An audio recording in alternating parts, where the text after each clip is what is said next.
Welcome to the Yes in the City show. I'm Naz. I'm Cammy. And today we are having a little bit of a special. We have our friend with us, a Member of Parliament for Dunfermline and West Fife, Douglas Chapman MP. Hi Douglas, how are you today? Great, yeah, very good. Yeah. Thanks for joining us. And a nice sunny day in Dunfermline as well. Yes. Thanks for joining us, Douglas. The special today obviously came along because the decision that you made recently about not seeking nomination in the next general election. So 19 years as an elected representative for the local area of Dunfermline, a councillor as well as representing us down south in Westminster. What a huge decision for you, so we'd love to hear about that. How it came about the decision? Yes. Oh well, right. Well, to be fair, it's, I need to say first off, it's been a huge privilege, as you would expect me to say. Of course. But it really has been a huge privilege to represent my new hometown. I wasn't born here, but I've lived in Dunfermline for about 35 years. So I've been around a little while, and I know the territory really well. You still support Hibs though? Well, that is one of the downsides, and unfortunately I've tried my best to be a Pars fan over the years, but and I'm giving them as much support as I possibly could. But I think there's some things that are you're either born with or you pick up from your family, and we've always been a Hibs family, so it's that's been a difficult one. Cammy always calls me a plastic Pars. You bang on about being a Celtic fan. And it's the same what Dougie's saying, because I grew up in Glasgow. Celtic was our team, and then when we moved here, well, I think we can agree that both clubs are on the up. Yes. Pars have just been promoted. Hibs are in Europe, so it's for a few weeks anyway. But it's been a great privilege to serve both as a councillor and as MP for the area. Looking back now to other elections that have happened over the years where I've stood as candidate, and you come away a bit despondent, a bit disheartened because obviously you've not won. So if there's a lesson in being persevering, then maybe that's been one of the things I've tried to do. But it'll be a big loss for me personally, but I've got other thoughts about what I can do after this, and I'm not going to be by any means. And people say, "Oh, you're retiring." I'm not retiring. I think I need to be carried out of box in some future years and months if I want to retire. So I'll just keep on going and doing what things are important to me, and it'll be, I think, probably now more in my terms rather than somebody else's terms. And I think that's the time. I'm at the stage in life now where it's the right time to do that. Tremendous privilege, and just to say that it's been I think the decision has been a long time coming. Obviously, my original intention was to stand for one term, and then sort of do other things after that. Just the cycle of elections and how they've come along. 2015, massive majority. Smaller reduced majority in 2017, and then back up to 10,500 majority in 2019. So I think from this point I've actually left the our electoral position in a good place. But it's we'll just need to see what the future holds. But long time coming in terms of the decision, but I think it's the right decision for me right now. Yeah, I'm glad you said that you're still going to stay involved with obviously the knowledge and the experience that you've got. And when you told us that you're not going to be seeking resignation on the other night there, I was thinking that's good, because I know that with the experience that you've got, like in everything that you do in Europe and stuff like that. So well, maybe we have a chance to talk about some of these things, because they'll become sort of my priorities now in terms of what I want to try and achieve. And obviously at the top of that line is it's always been achieving independence for Scotland. Obviously it's not within the gift of one person to do that. The work never stops, does it?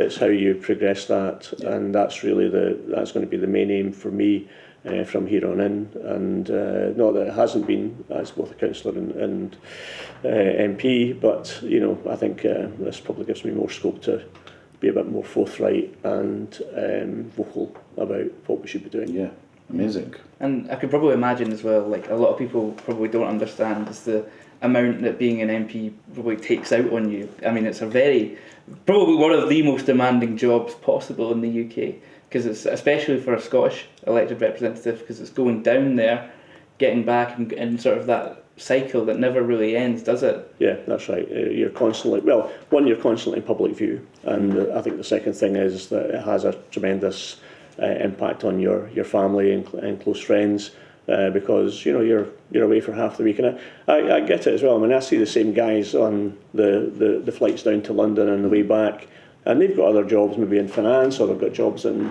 industry or whatever, and they spend a heck of a long time away from their families as well. So I'm not looking for any votes of sympathy, but yeah, it is a tough job, and I think added to that public persona that you've always got to be on, as it were. It is a hugely demanding kind of job, and but it's something I've really enjoyed. Something I didn't think I really wanted to do for a while, but I think when the opportunity came along, it just seemed like the right time to do it, and this is the right time to say, I need to step back. Yeah, exactly. And if I could take you back then, before all the elections, right to the very beginning, what was the journey to independence like for you? I think I would say that I've always been an independence supporter as long as I can remember, even going back to primary school. Probably one of the few kids in the class who would loved all Scottish history stuff. I was lucky in primary school. I had one or two teachers who were really into their Scottish history as well, so you learned all about sort of Bruce and Wallace and all these figures in the past, and I think that just sort of set my mind going in terms of, why have we not got this and why have we not got that? Sounds like we're quite a wealthy country, but we've got people living in poverty, and in the area I was growing up in as well, you just sort of accepted that not everybody was the Lord of the Manor or whatever. People were just they were working families. There wasn't a huge amount of infrastructure around that supported people, and I think just people accepted it as being the norm. Everybody was fighting to feed their families and do all the usual things like that. But it wasn't until later, until I got working and so on, that I really began to take another interest in it.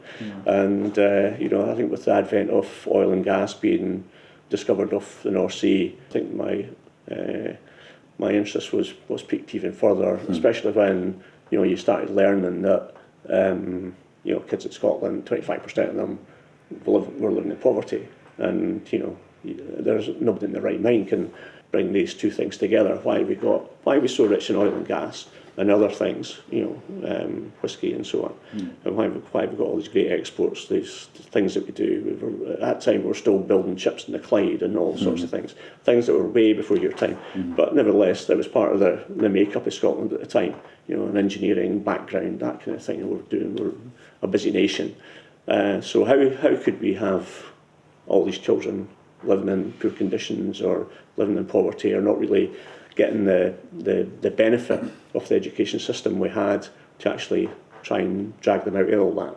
So that was the main driver for me, was to try and do something about. I thought if I could become elected, then I could start to do something about that, and that was my main driver initially. So independence was not just for independence sake; it was actually to improve the lives of other people who would benefit from independence. And I really couldn't see that being done within the confines of the UK. So that was the reason for my initial engagement, and got me going on it. And how did you channel that into your political life? So I know that you started in Fife Council originally. Yeah, I mean, I'd years before that where I was just an ordinary activist, member of the branch, and I think I remember coming along to one meeting, maybe my first meeting actually, and I think I left with some onerous task of organising the next election, but it seemed like that at the time anyway. That sort of, I think I was the only one with a computer at the time, so they gave me the responsibility of designing leaflets and different things like that. So yeah, it seemed to move fairly quickly in terms of taking on responsibility within the branch, and I really enjoyed it. I thought it was very good. Obviously, we didn't have the numbers then in terms of people around the branch and things like that. I mean, it's that we've got now, but nevertheless, it was I found it an interesting, exciting place to be, and it wasn't until a bit later that I thought, yeah, it's I'll go for councillor role and then see where that goes. And so first election was in 1997, and won a by-election in Rosyth against all the odds, I would say. It was the first by-election that the Tony Blair government, which was brought in at that time, first by-election they lost. Really? In the whole of the UK? In the whole of the UK, Wow. which they got elected in the May or something like that. Yeah. Right. And the Rosyth by-election was in November. So quite remember going to the pub afterwards and celebrating with our campaign team, and the Labour Party were in the other corner trying to work out how it happened. You ousted a Labour guy in 2015 when you became the Member of Parliament for the area, didn't you? So you're quite used to taking out the Labour. Well, it's it becomes pleasurable after a while. But we for a political party, we can't rest on any laurels. Yeah, I think everything we do needs to be focused on what we are delivering, both locally and nationally.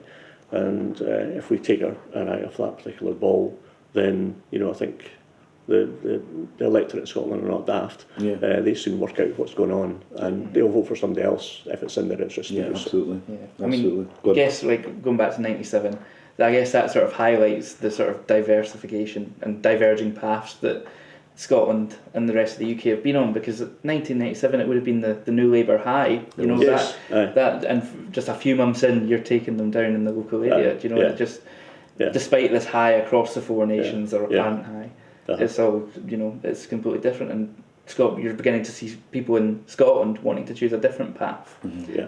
And There was a whole new Labour thing the back shift, then, wasn't it? the rightward Yeah, shift, yeah. deja vu. Deja vu. Yeah. It just shows you not to be complacent. That's the other thing, because during that whole campaign, there was a tiny part of it. Well, it wasn't a huge election by any manner of means, but I think the very fact that they just thought they could turn up on the day and win, and everything in the garden would be rosy, and we were fighting our tails off to try and get a message out and knock doors, and we were really well organised in terms of. We knew the voters who were coming in. We had a reading card system. We had, things that Labour used to do in the olden days when they were hungry for success. We were the guys who were hungry for success, and we managed to pull it off. So it's good.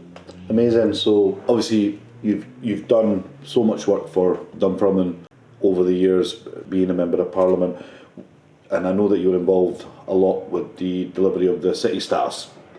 So we're now the eighth city of Scotland now, and my role as a councillor, I know we've been to a few city summits and stuff like that, and there's a lot of plans and stuff like that. And I was looking at I think Perth was the last maybe Scottish city, and how they've developed since 2012. And just last week we were both at a meeting where we were talking about how we can shape the city. What's your feeling on the potential of Dunfermline as a city? Well, I think as probably one of the fastest growing regions, areas, cities in Europe, just through housing and population, I think we've got a tremendous opportunity.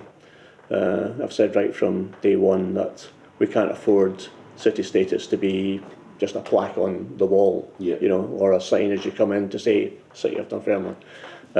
We've got to make that real. We've got to make it have some impact in terms of the prosperity of the area, the confidence that we have, and just how we can take things forward in a positive way. A lot of focus these days on people's well-being, and I think that's a great thing as well. But for me, although as you were saying, we've had local meetings, to date they've been promoted by the council. Yeah. So I think the big issue for me is, if we really want to make serious progress in the future, how do we actually bring the other people who actually live here, how do we bring them into that discussion, and not just present them with a solution or a series of solutions that they think, well, why are we doing that? Yeah, they've got to be part of it. They've got to have a voice. They've got to find a way of expressing their opinion to say, this is what we want, this is what we want, and this is what we want. So it's finding that, and it's finding how do we, that vehicle, if you like, to actually allow them to explain that coherently.